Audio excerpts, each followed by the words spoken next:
ओम शांति। 3 नवंबर 2024 प्रातः मुरली। ओम शांति। अव्यक्त बाप दादा। आज की अव्यक्त मुरली है, रिवाइज है 25 अक्टूबर 2002 मधुबन। सुनते हैं आज की मुरली के कुछ मुख्य पॉइंट्स हैं।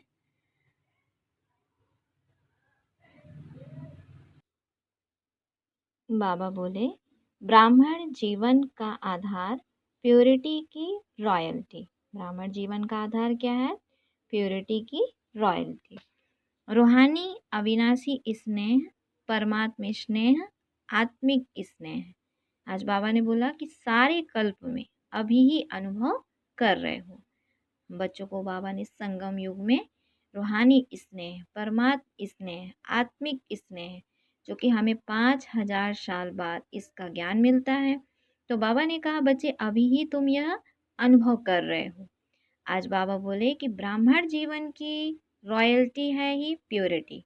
तो हर एक बच्चे के सिर पर रूहानी रॉयल्टी की निशानी, प्योरिटी की लाइट का ताज आज बाप दादा देख रहे हैं। बाबा ने कहा कि अपने अनादि रॉयल्टी को याद करो। जब आप आत्माएं परमधाम में रहती हो तो आत्मा रूप में भी आपकी रूहानी रॉयल्टी विशेष है। सर्व आत्माओं की लाइट रूप में है, लेकिन आपकी चमक सर्व आत्माओं में श्रेष्ठ है। याद आ रहा है परमधाम?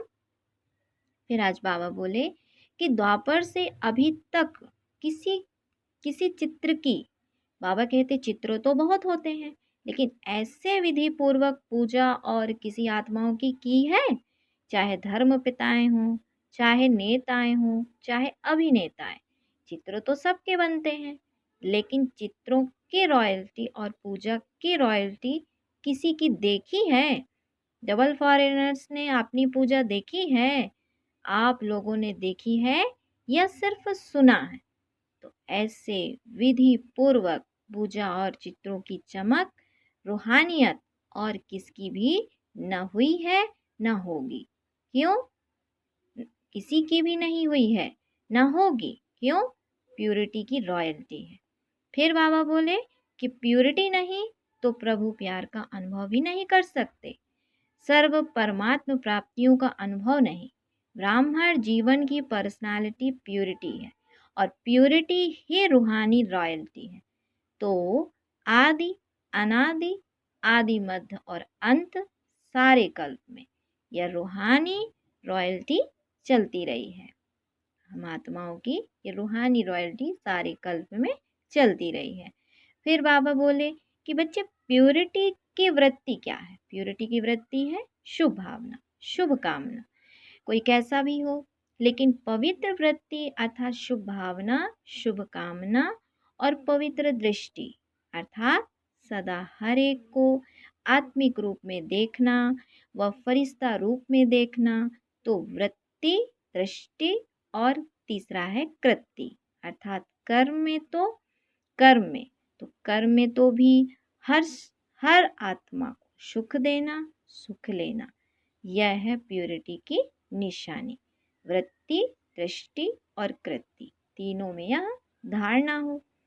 फिर बाबा बोले कोई क्या भी करता है, दुख भी देता है, इंसल्ट भी करता है, लेकिन हमारा कर्तव्य क्या है? क्या दुख देने वालों को फॉलो करना है या बाप दादा को फॉलो करना है? फॉलो फादर है ना। तो बाबा ने कहा ब्रह्मा बाप ने दुख दिया व सुख दिया।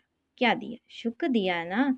तो आप मास्टर ब्रह्मा अर्थात ब्राह्मण आत्माओं को क्या करना है?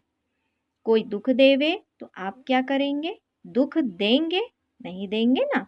बहुत दुख देवे तो, बहुत गाली देवे तो, बहुत इंसल्ट करे तो थोड़ा तो फील करेंगे ना, या नहीं? कुमारियाँ फील करेंगी? तो कहा थोड़ा। तो फॉलो फादर, यह सोचो मेरा कर्तव्य क्या है, उसका कर्तव्य देख, अपना कर्तव्य नहीं भूलो। वह गाली दे रहा है, आप सहनशील देवी, सहनशील देव बन जाओ। आपकी सहनशीलता से गाली देने वाले भी आपको गले लगाएंगे। सहनशीलता में इतनी शक्ति है, लेकिन थोड़ा समय सहन करना पड़ता है।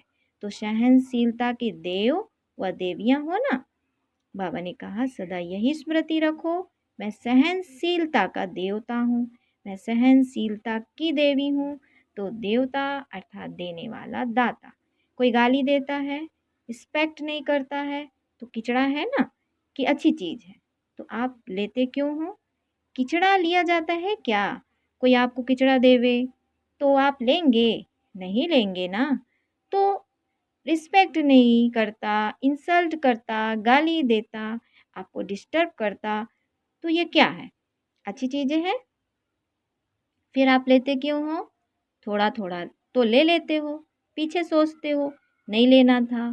तो बाबा ने कहा अभी तो लेना नहीं, लेना अर्थात मन में धारण करना, फील करना। तो अपने अनादिकाल, आदिकाल, मध्यकाल, संगम काल, सारे कल्प में प्योरिटी की रॉयल्टी, पर्सनालिटी याद करो। कोई क्या भी करे, आपकी पर्सनालिटी को कोई छीन नहीं सकता। यह रूहानी नशा है ना। अच्छा, फिर आज बाबा ने बच्चों को वरदान दिया, 3 स्मृतियों के तिलक द्वारा श्रेष्ठ स्थिति बनाने वाले अचल अडोल भव। 3 स्मृतियों के तिलक द्वारा श्रेष्ठ स्थिति बनाने वाले अचल अडोल भव। बाप दादा ने सभी बच्चों को 3 स्मृतियों का तिलक दिया। एक स्व की स्मृति, फिर बाप की स्मृति और श्रेष्ठ कर्म के लिए ड्रामा की स्मृति। जिन्हें यह तीनों स्मृतियां सदा हैं, उनकी स्थिति भी श्रेष्ठ है। आत्मा की स्मृति के साथ बाप की स्मृति और बाप के साथ ड्रामा की स्मृति अति आवश्यक है, क्योंकि कर्म में अगर ड्रामा का ज्ञान है तो नीचे ऊपर नहीं होंगे। जो भी भिन्न भिन्न परिस्थितियां आती हैं उनमें अचल अडोल रहेंगे। फिर आज इस स्लोगन में बाबा ने बोला कि दृष्टि को अलौकिक, मन को शीतल और बुद्धि को रहम दिल बनाओ। दृष्टि को अलौकिक, मन को शीतल और बुद्धि को रहम दिल बनाओ। अच्छा, ओम शांति, ओम शांति।